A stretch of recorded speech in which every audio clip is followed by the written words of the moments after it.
All right, Pat, we've got another episode to talk about. Surprise, surprise. Season 5, episode 2. We are into a brand new season here, which means naturally we had to have a plot episode because, oh man, there was a whole lot that happens in this episode. Season 5, episode 2, our 42nd episode overall, The House of Black and White. Pat, you have any thoughts before we get started? Hey, listen, Dom, I think you and the Talking TV family can agree with me that if Kyle MacLachlan showed up here and this was the Black and White Lodge from Twin Peaks, we'd all be better for it. Indeed. Or Jacob's Cabin from Lost. I don't know why I just went there with that reference. Talkin Thrones, people.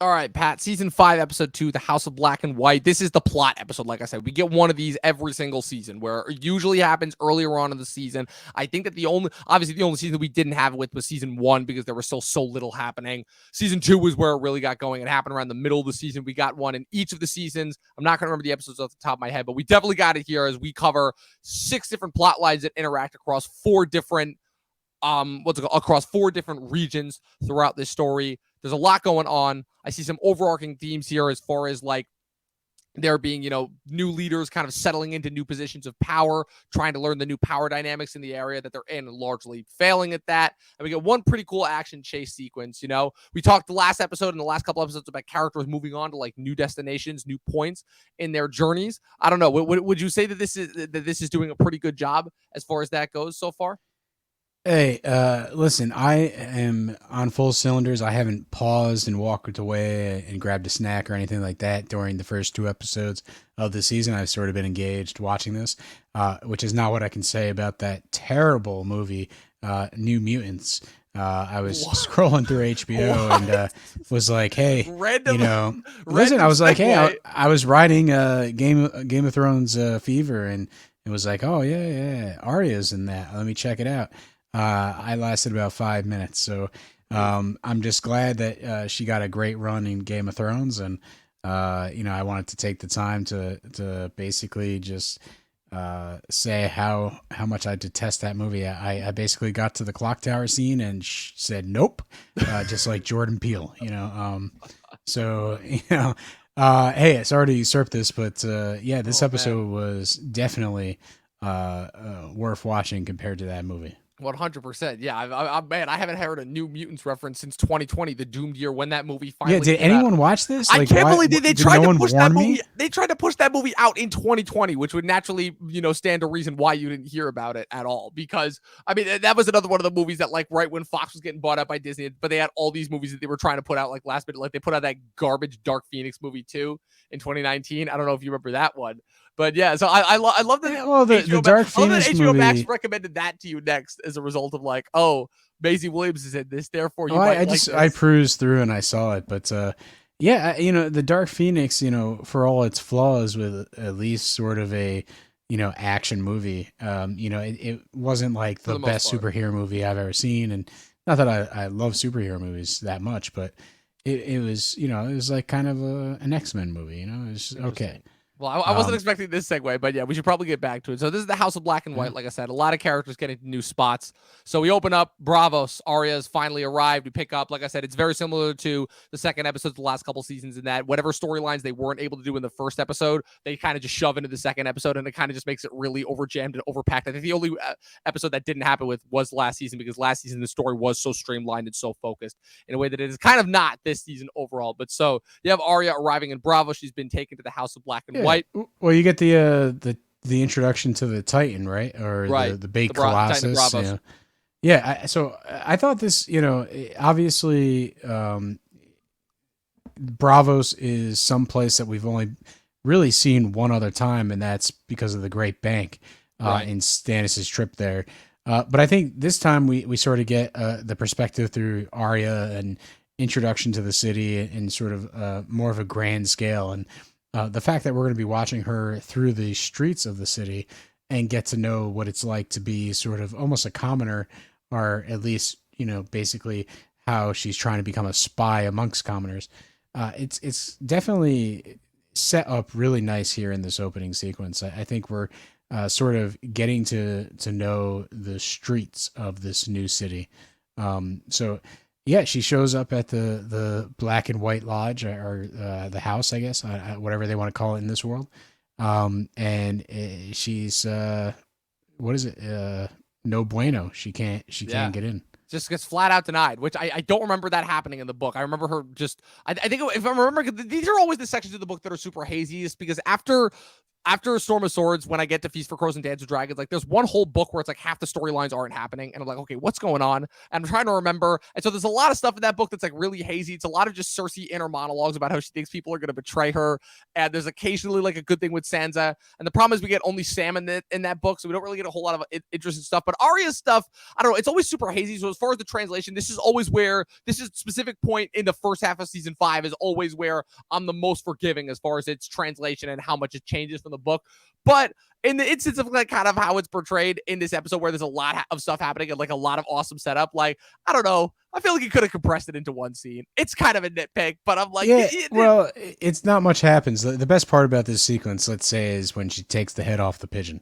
Yeah, that was cool. That was awesome. And then she gets it's a cornered good by effect, the kid. good camera trick. And like the one thing I'll say too that's also kind of underrated about Maisie Williams' performance is this is the last time that Maisie Williams kind of gets to act in the show, for lack of a better word, as Arya Stark, because she spends the next half of the next season after this like training in the House of Black and White, and then by the time she gets back to Westeros in season 7, she's become like a complete robot. And it's just like, her performance is still good, but it's like there's just something like still fresh and youthful about the Arya Stark here that's like still got like some of like the little bit of like the Winterfell cheerfulness in her. Well, it's basically she gets a job as a fishmonger, and then she starts to realize what it's like to be in the real world. Yeah, right now she's just begging on the streets, but but she gets her job, and she's doing her 9 to 5. It's the first time that she's had to be on her own, and she gets to know what the real world's like in this upcoming season. Yeah, and like and the thing is that ends pretty cool with the whole reveal of the doorman being Jaqen H'ghar, or as we think, like some faceless man that is just using Jaqen H'ghar's face. Whether it's the same person, who knows? But it's like that's the one thing that was always confusing to me. Is it's like, okay, so the whole thing is that she's led around by this random person that she doesn't really know who it is in the books, and so we don't know for a fact if it is Jaqen H'ghar or not. So this is just one of those things where it's like I understand from a visual standpoint, but it just makes kind of the story overall very confusing, in the sense of where we're supposed to sympathize with it because it's Jaqen H'ghar, but it also could not be. It could be somebody completely different. And I don't know. It makes the whole thing really strained and really confusing. I don't know if obviously it's not the intent that they're going for. It's in order to set up like this kind of, the mystery that surrounds this order and everything. But I don't know. That's just the one part where it's like, especially given in hindsight that that's what's aged the worst. Because I just wish we knew what the test was here in this first episode. Right. Was like Jagan away on business, and like someone else took that face and kind of told her to go away, and then he came back, and it is mysterious, right? But then usually as a viewer, you're able to sort of peel back the mystery and have some sort of thought onto what it could be. And it's not there. There's not much room for the audience to play with this. It's just kind of, this is what it is. He was testing her ability to capture pigeons and here's the problem, run away from alley bullies. Here's the problem with the faceless men. They're not ever explained in a way that actually where you understand like kind of how they operate. Like the only thing that's kind of made out to them is that they're essentially like a bounty hunter troop. They're in a sense, the only thing that really separates them from something like the Golden Company is the fact that they worship this god and they kind of all believe in inherently dealing out death equally to everyone. And the way that Benioff and Weiss attempt to portray kind of their whole thing and why Arya eventually ends up going away from them as far as their whole, kind of need to dissipate from forming really attachments to anyone, which is what we kind of understand the whole no one thing to become, which obviously, goes in direct contrast to Arya's core beliefs of holding to her family and everything. But there's never like really any explanation as far as like going more so into the mythology of the faceless man and how that could potentially tie in with the other mythologies. It's just a series of decisions that I feel just kind of take away from something that could have been really, really awesome and just reduces it to kind of being just meh. I don't know. Like what's your take on that? Yeah, I think overall, like, since we've seen the show before, it's easy to reach that conclusion. Like, I think when I first watched it, it's like this particular episode, the mystery of it, and the fact that we're reintroducing sort of what was a mentor to her, during the period in Harrenhal. It's one of those things where this character is back, baby. Like that's sort of the feeling you're supposed to have at the end of this episode. But for the third or fourth time watching it, it's like, oh wow, this is paper thin. Yeah. It's just mystery for mystery's sake, and I think throughout the entire, because this takes place over the next 2 seasons. Yeah. We're gonna have some cool moments, but it's literally going to be sort of loose, and not really amounting to anything in the long run. And it's how Arya gets trained and she becomes like a killer assassin, but for the most part, it's like how much she's just traumatized into being a killer assassin. Yeah. It's there's kind of a lot explained, because the whole thing is that she's just like, because the whole process of how it goes is she's essentially cleaning dead bodies in the temple and then like kind of cutting off their faces, and then she's shown the Hall of Faces, and then we just see her like imitating someone, and then the next season she just like magically learns how to put on faces. And it's like the problem is there's no period in between where it's like we actually get to like see the cool stuff, like part of the things that the reason why the League of Shadows stuff from Batman Begins is the best part about that movie is because we actually see him training, we see him physically becoming Batman, and there's really none of that here. They choose to forego that for like some weird imagery stuff, and it's like, what? Yeah, I think, after this storyline in the later seasons when she's back in Westeros, like if we did see, her not being herself, like, how in the environment with, hanging out with Sansa and all that stuff, like they almost kind of ease her back into the Stark family. But, ultimately she should be totally different, because they leave us with the question, did Arya survive, or did she just become another face in the many-faced god plan? Right. And then they kind of drop that, immediately in the next season. So it's one of those arcs that we're going to keep an eye on here and see, what the ups are, what the downs are. And overall, as we kind of re-explore the next couple seasons, just see if it truly makes sense. Like it sounds like, our initial hypothesis here is that it doesn't really hold water. It's to say the least. It's there's cool stuff in the storyline, no doubt, and Arya is a great character, and I think she remains a great character until the end of the series. But there's something that's just missing, that sort of linchpin that would make this like a fantastic story. 100%. So let's move on to the next storyline that we have in this, the Veil.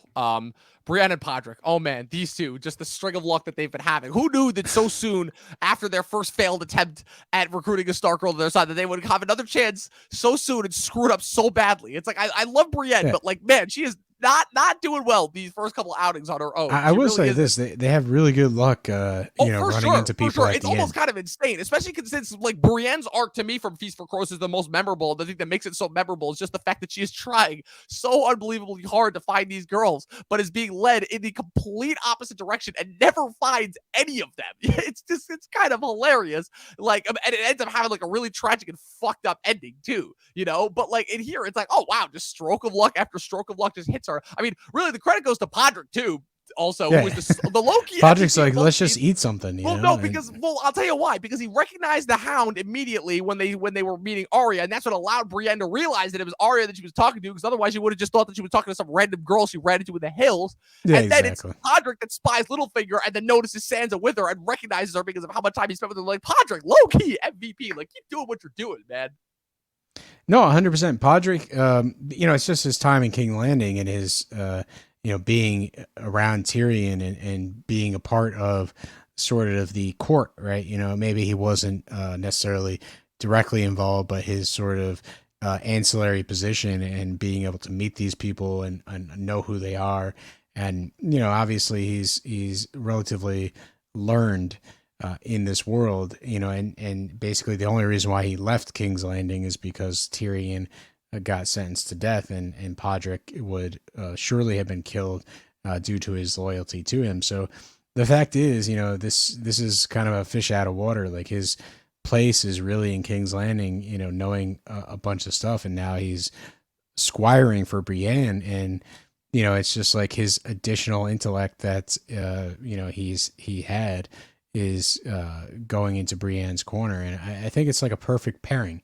The two of them are really solid characters that I think the fans enjoy, and here they are, continuing to have great scenes.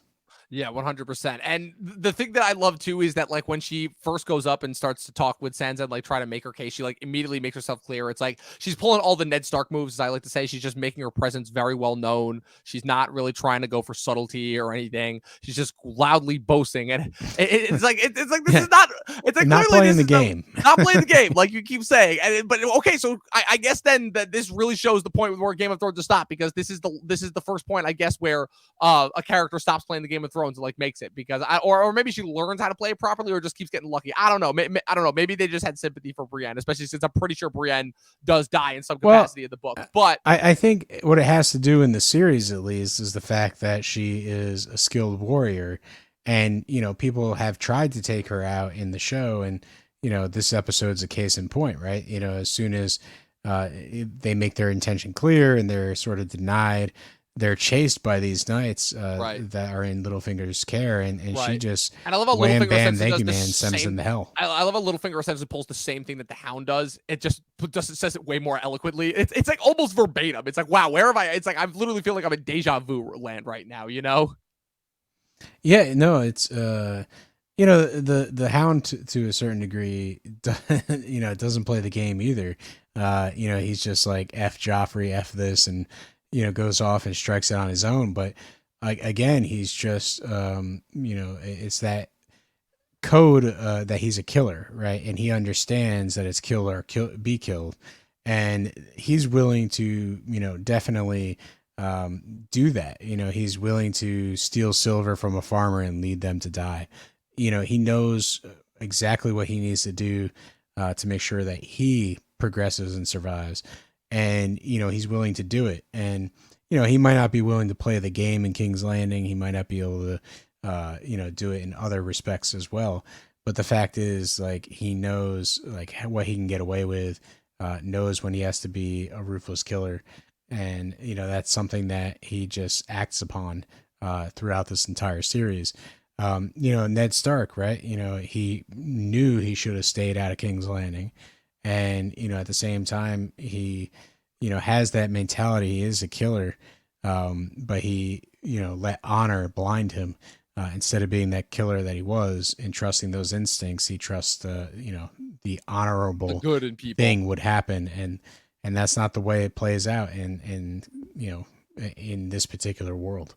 Yeah, not yeah, definitely not indeed. But what's it called? Something interesting though that I do think comes here is this idea that even though Podrick states after she slices and dices the knights that her technically she is released from her vow since both Stark girls refused her service. I don't know if we want to quibble with the with the keeping her oath to a dead woman, considering the fact that she seems to be the only person in this entire show willing to do that. But the fact that she states, it's like, do you really think she's safe with Littlefinger? I don't know. Like, do you think there's like anything worth pursuing there as far as that goes? Because it's like this is the second time, dude. Like I said, part of the reason why this sequence doesn't work for me as well, aside from the killing, which is fun, is because it is literally just a rinse and repeat of what happened with her encounter with Arya and the Hound in the season finale. But do you think that there is anything to the idea of, it's like, okay, she kind of instinctively knows that these guys are not good for them? I'm talking Yeah, like at least from her I think perspective. this particular scene foreshadows what's going to happen in Sansa in the next couple episodes. It's hey, don't trust Littlefinger. Like, Sansa really isn't trusting him, but is openly talking about like his motivations and what she's picking up on. She is shown to be learning from Littlefinger in this basically series of episodes that we've been watching, and she's starting to pick up on how things actually work, but she doesn't really understand what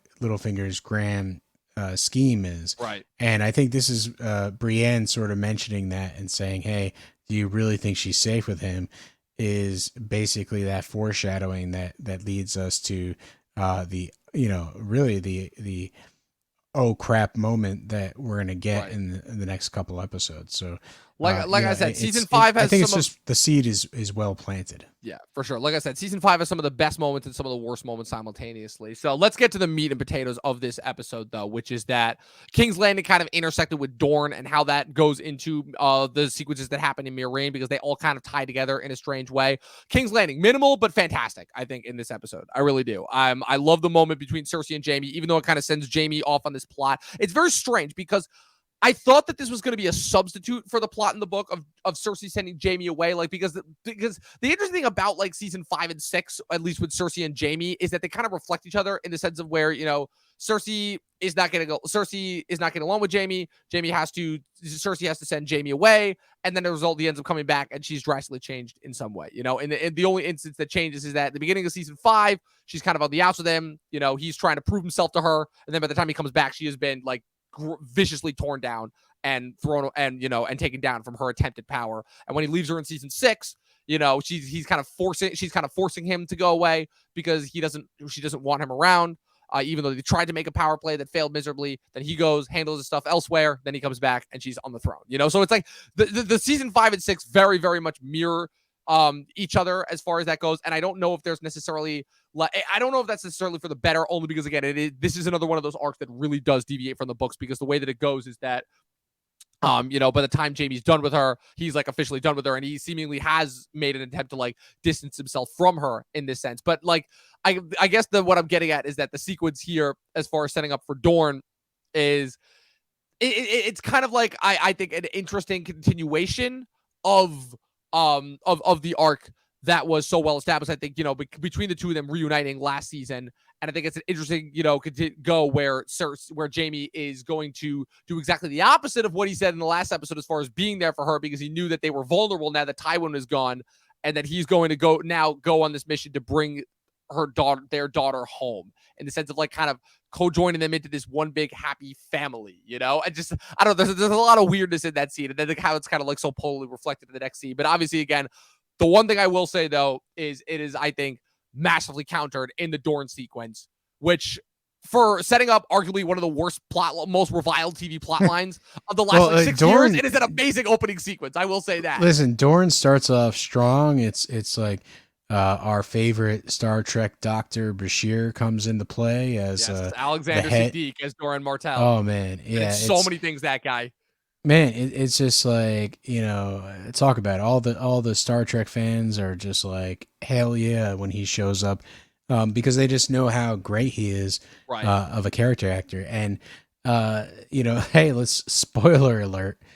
They underutilize him in this series, to say the least. And yeah, but because the shitty thing, the thing that sucks so hard is because this scene is so good. It's such an awesome setup. It's such a fantastic thing. This is still the part where we took Ilaria seriously as a character, and she is menacing. You can see in her eyes, she is just pissed, and she wants absolute blood. The way that she is staring at Myrcella, you know, she's kind of a substitute for the Arya Martell, the daughter character, who tries to pull something similar. You know, the daughter of Doran Martell, who tries to pull something similar in the books. But I think that, strangely enough, their decision to replace her with Ilaria works way better, as far as her having such an emotional connection to you know, to Oberyn and the death, and how that death kind of sets off the Dorne storyline in the books, and as far as them bringing it into the fold. Here's what I'll say about it and why it ultimately doesn't work, is because the setup, at least as far as how it's mirroring the book, is that, and the reason why the Dorne storyline works so well in the books the way that it does not in the show, is because in the books, Doran is trying to maintain a front of still maintaining, you know, face with the Lannisters while playing a much longer and deeper game, where like he is shown to be like a political mastermind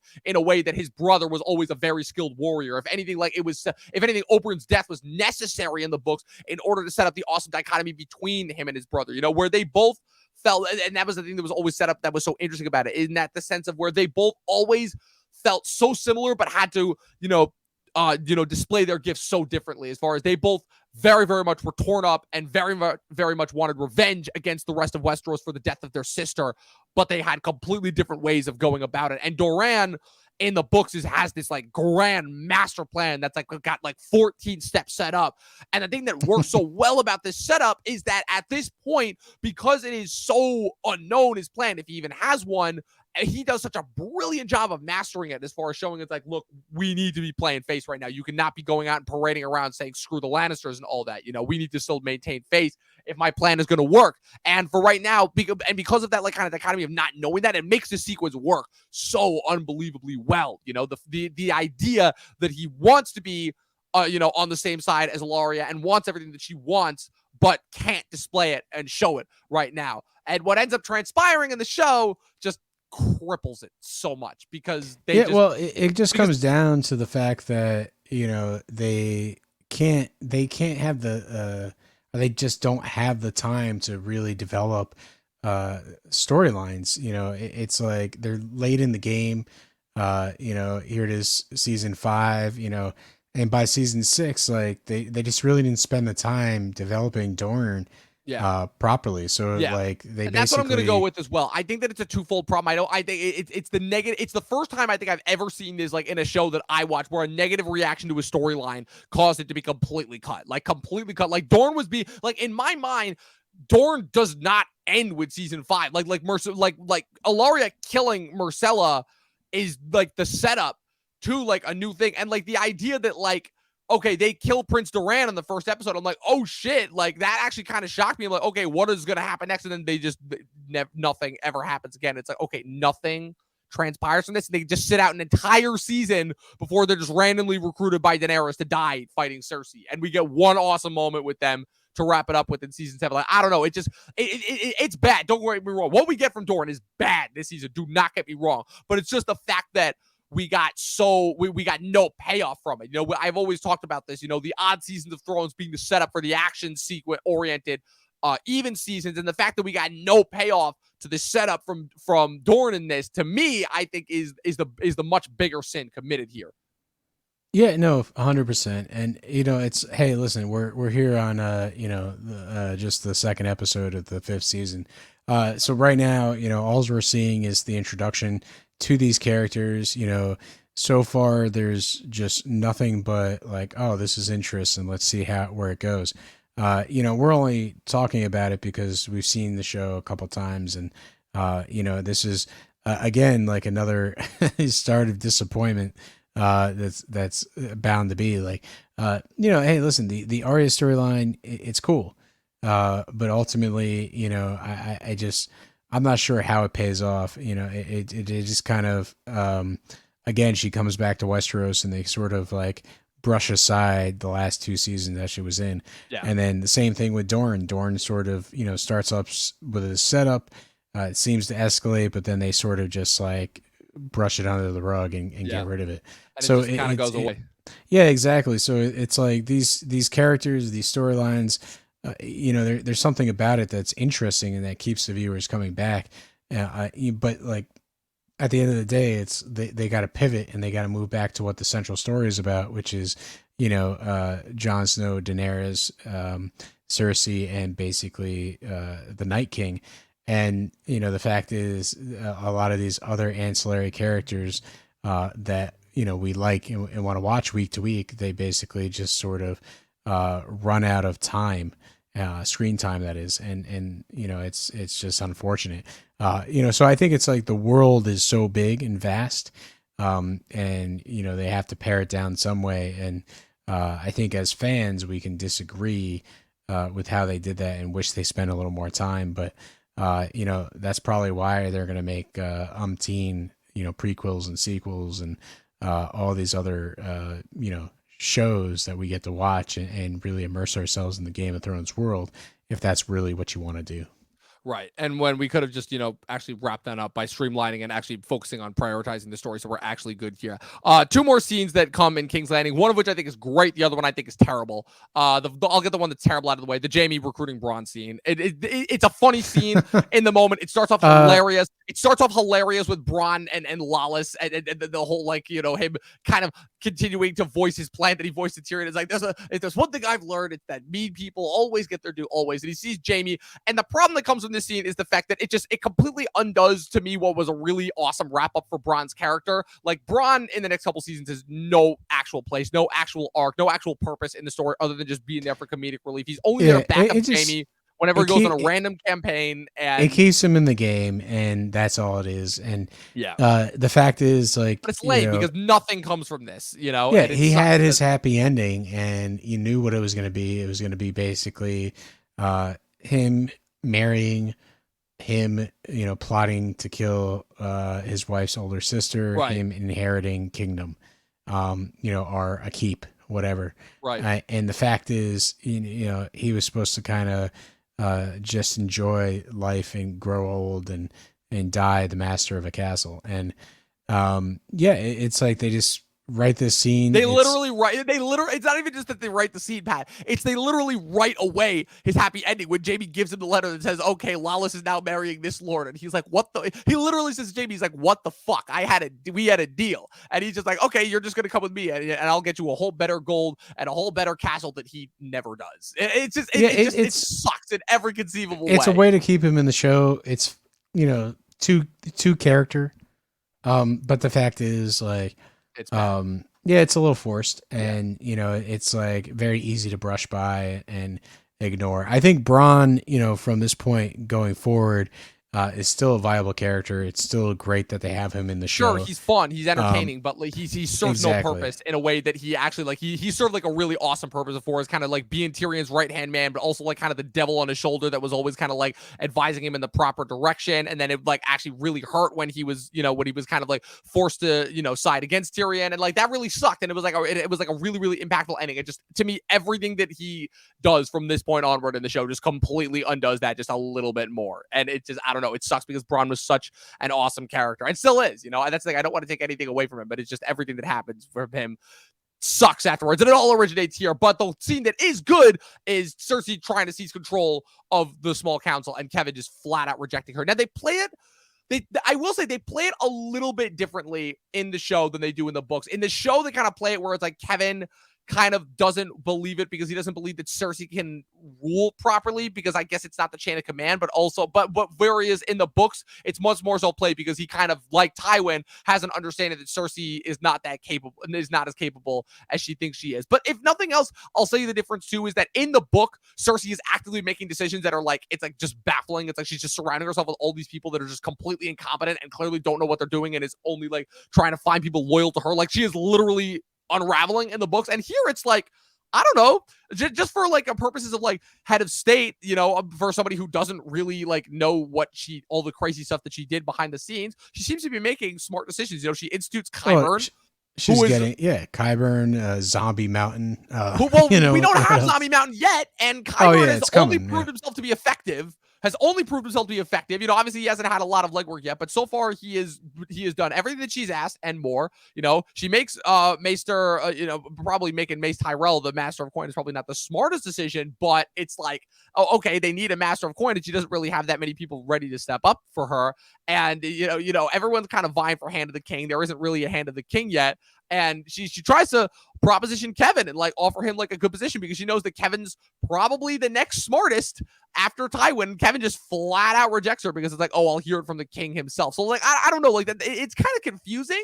We're like kind of just like what he's trying to accomplish here, but it's like, I don't know, like, but it's a really well written scene though. That's the one thing I will say. Like, it's a translation from the book is a little bit confusing to say the least. I think the main thing is the series has a history of small council meetings, and specifically when someone takes the throne over, they go to the new small council to show us how things have changed. And that's what we're seeing here is now that Tommen is the king, basically Cersei is trying to puppet him and control the kingdom.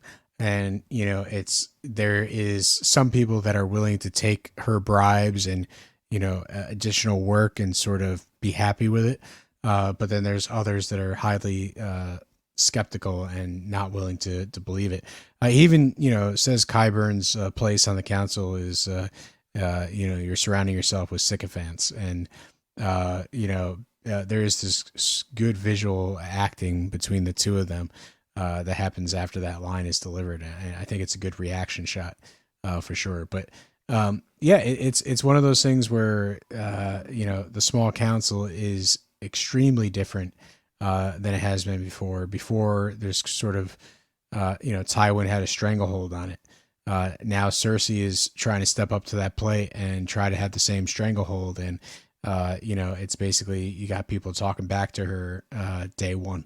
Yeah, it's just so disappointing because I feel like, again, if this is the beginning of her decision, this is the beginning of the line of decision making that's going to lead her to go and recruit the sparrows and everything, because the fact that she can't even gain the alliance of her own family members, which is kind of sad, just given that it's like, wow, everything that Cersei's done for her family, and like they still kind of can't take her seriously. Like we're watching a very different Cersei Lannister at this point in the story, as opposed to the Cersei Lannister that we know in the books, who is shown to be someone that, again, while always doing something for family, is really not quite that mentally stable, is constantly, downtrodden, to the point that where when she does actually gain some real power, she's been so spoiled and so privileged to the point that she doesn't actually really know how to handle anything, and as a result really screws up. But this is a much different Cersei Lannister. If anything, if anything, the decisions that are going to happen to her over the next couple of seasons almost drive her to becoming this vicious, brutalistic tyrant that we see in the last couple of seasons, which I don't necessarily, who knows if that would have happened if not for her encounter with the Sparrow. So while this is another one of those deviations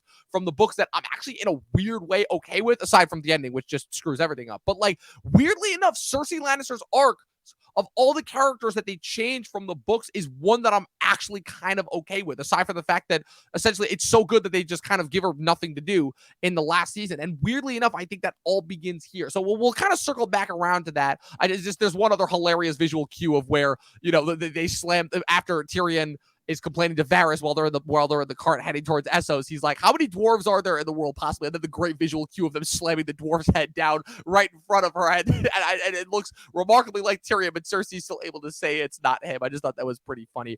Real quick, before we wrap it up with Essos and the Wall, which to me are the, like, once again, the two best elements of this entire episode. What did you think of the Tyrion Varys cart ride? It's very brief. It's very, much like a transitional. It's, I don't know. I kind of breezed through it. I didn't really think too much of it. Tyrion's still negative and still down. Yeah. Varys is like, oh, we're going to have to listen to this little car ride. And essentially, Varys just lays in the plan. We got to go, to point A to then travel to point B and then go to point C. So, it's basically just the road of getting to Meereen. Yep. And reminding you that they're traveling. This scene is probably just setting up, Tyrion getting kidnapped, because, they're going to make a pit stop, and making that pit stop is where he gets captured by Mormont. By Jorah, so, yeah. The only reason why it's really just a setup scene, in my opinion. I don't know if there's, like, maybe you glean something. Well, the only reason why I bring it up is because it's still, to me, in the vein of like where we still had a glimpse of like Tyrion's future the way it happened in the books. Because like I said, I'm a huge fan of Tyrion's arc in Dance with Dragons, and I'm so mad that they changed it so drastically. But like, I guess here there's still like a little bit of hope as far as that goes, where it's like, Tyrion kind of being pivoted from person to person and meeting all these different people that have had like such a different perspective of ruling as far as that goes, and it's still like kind of giving him like, and almost like him incorporating different and new methods. Like, I'm weirdly enough, I think I was a little bit too harsh, because I'm realizing now that my problems with Tyrion don't actually start until next season, or at least when he meets Daenerys at the end of this season, because for the most part this season, I'm actually still kind of a fan of it, where Tyrion's whole thing is he just feels like he just accomplished nothing. And there's some interesting things that come from this conversation, I think, where him kind of revealing that it's like he loved Shay, but he kind of reveals like, yeah, the real reason why I never left was because I did like playing the game, because I thought that I actually had a shot. And I think that's kind of really interesting and introspective and different, because it kind of like admits what we kind of all had a feeling of, but weren't really sure of, or couldn't never really confirm as far as that goes, because, Tyrion always operated in the sense of where it's like, okay, he was given like almost a real chance at power. But afterwards, I guess because he was so downtrodden upon by the rest of his family, you almost wonder, like, okay, did he ever have a shot? So the fact that him kind of vocally confirming that he did, it definitely does kind of legitimize to me like all the tragedy that he went through in the last season. So that's the only reason why I bring it up. But let's get to it. The last two arcs, Essos and the Wall, where they crush it to me in both of these storylines. Both these storylines are absolutely fantastic, with the exception of the ending of Daenerys. I'll get to that, because I'm like, good Lord, read the room. But like, read the freaking room. The Daenerys storyline, you know, Like, it's dynamite to watch, but it is tragic in the sense of where it's like, come on, what are you doing? I think I zoned out during this when I watched it again today. It's The basically setup is old there, like the bits and pieces leading up to it, where it's like, okay, they get the harpy kind of legitimizes where it's like, okay, we're never going to accept you here in the city. There's always going to kind of be this underground rebellion, and the slaver is kind of having it right. With I think the thing that sucks so much about this storyline is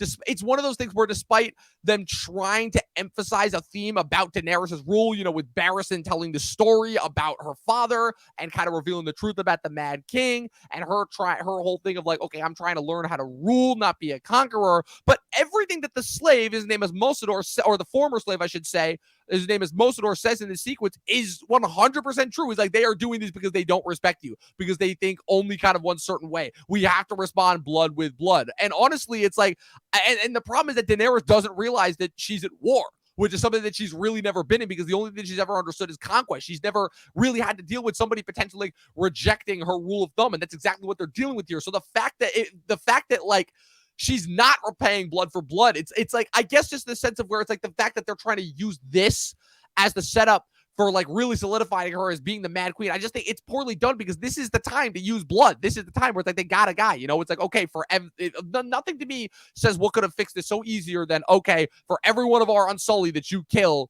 we're gonna kill one of your harpies. So I think that was. It's just the course of action that proceeds from such is just so terrible, just so terrible. Yeah, listen, it's Daenerys trying to rule, by a code of laws, and laws are supposed to impact in a place both sides. where said laws just don't apply. Well, she's trying to implement it, and she's trying to force the laws there, and it definitely, she sees the reaction, right? Yeah. It basically splits them into two sides that are almost uncontrollable, and right. That's the problem that she faces, is like, hey, I'm supposed to be ruling these people. And for the most part, when they went in and they conquered, yeah, they kind of feared her. They feared acting out. But all she's done is sort of embolden both sides to openly fight each other. Right. And, really has not shown that she's going to, rule with fear. And so therefore it's, the sequence leaves them pretty much trying to push past the Unsullied and harm each other. And, obviously she gets rushed out of there to protection, but, ultimately what she thought was a simple, free throw turned out to be an unfortunate stadium riot. Well, I mean, if we're just talking about this from a sense of, like, if we're just going to talk about it like what it is, which is a sense of like political scale, right? She's this leader of the city, but she knows that there are going to be definitely one side of the city that is much more so going to be in her corner than the other, and that is obviously, of course, the freed slaves. That's been her whole candidate. She's the mother of dragons. She is the free, she's the breaker of chains. She literally, like, she could not make her slogan more obvious, and she's pretty much for the most part handled it. She's kind of, in a strange way, the great equalizer, if you will. She's the great equalizer, if you will. She has given an entire franchise of downtrodden people a sense of freedom that they have never had before. And now, because of that, she's going to make a move that could not be more in direct opposition to that. She's going to kill one of her free unborn slavers because he committed an act of treason in what is essentially about to become a war zone, against an active rebel terrorist. Like, the logistics of that don't make, forget everything else. Even Hisdar understands that this is a stupid idea, because it's like, okay, we should have killed him in the temple, be done with it. We should not have made this a big public thing. It's like, it's another thing where every possible thing that happens that could possibly go wrong goes wrong here. It's a Murphy's Law sequence, so it's just, but it's amazingly, to me, well displayed as far as just kind of the rampant stupidity here.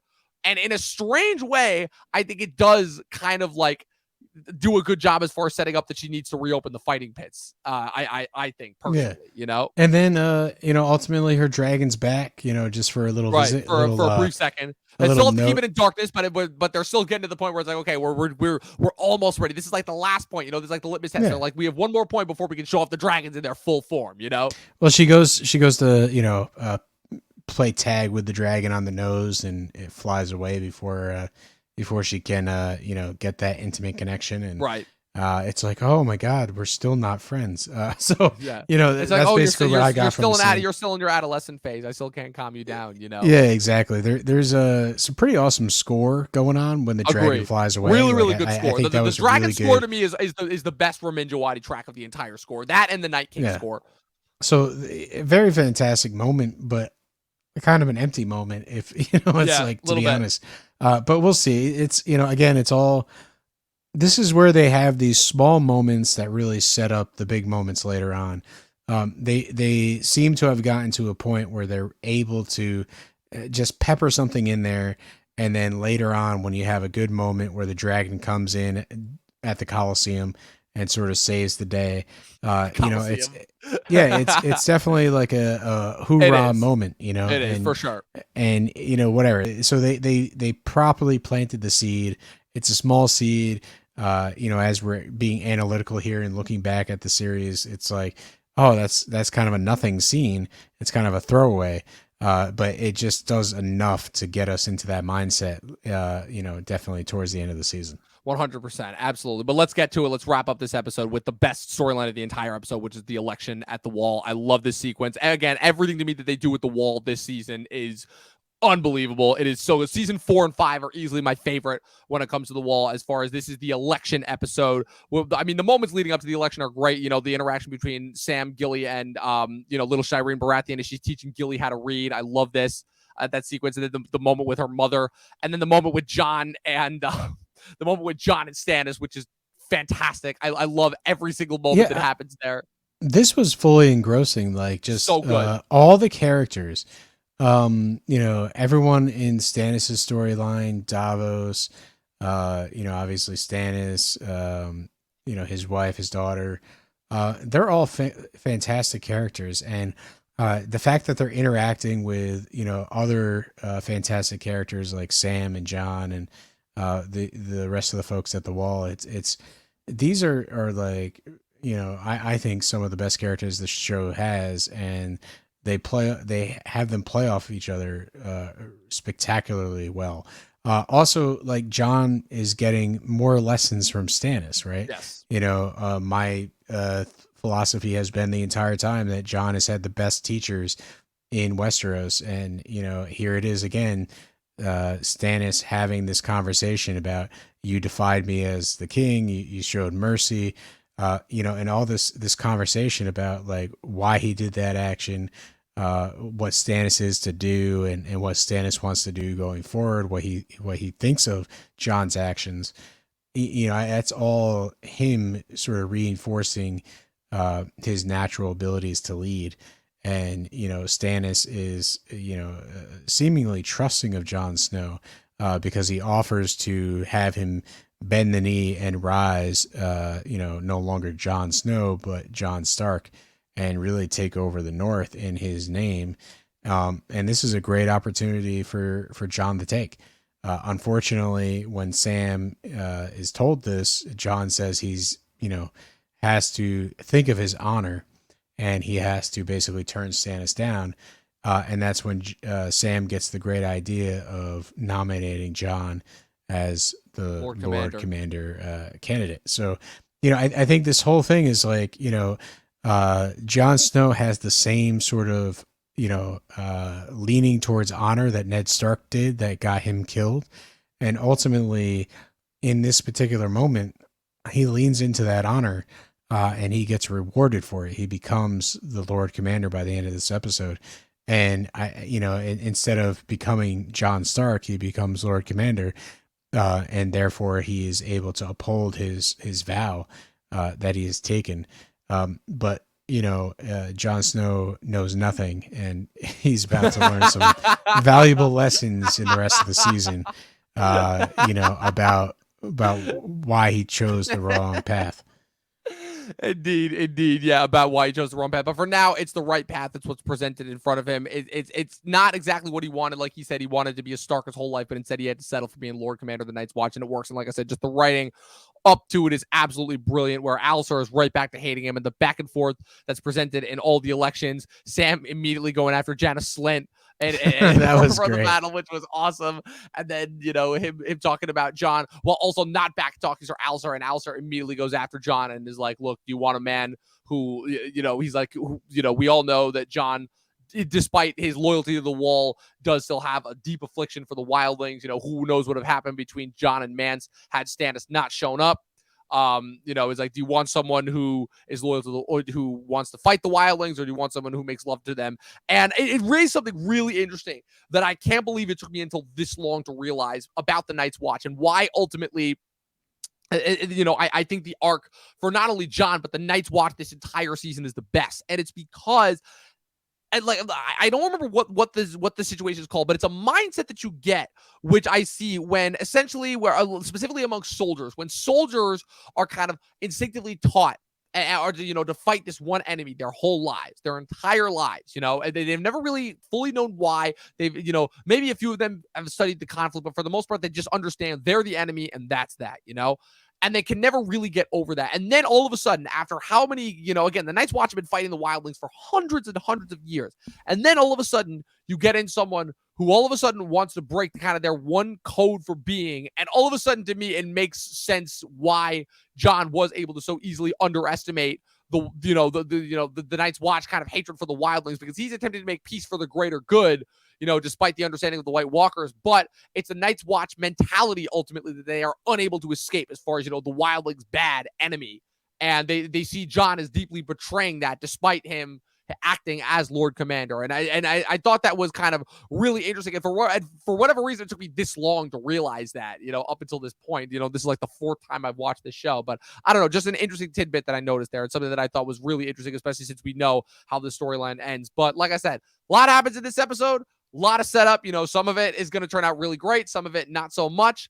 But once again, another fantastic episode of Talkin Thrones. Pat, thank you so much for joining me. I will say that we skipped over the line where Sam basically says he found Janis with Gilly and the baby hiding from everything, and he was in a puddle of his own making. I think that was a great line by Sam. I think it was very on the nose, in terms of winning the crowd over. So, it's very interesting to see the character arc of Jon and Sam, and just like how they really started off as, bottom of the rung characters in the Night's Watch. And really their place was, shaky at best. And, here they are, clearly able to throw zingers out like that and have the respect of their fellow Night's Watch members. So it's definitely, like I said, a great arc to have watched these last couple seasons.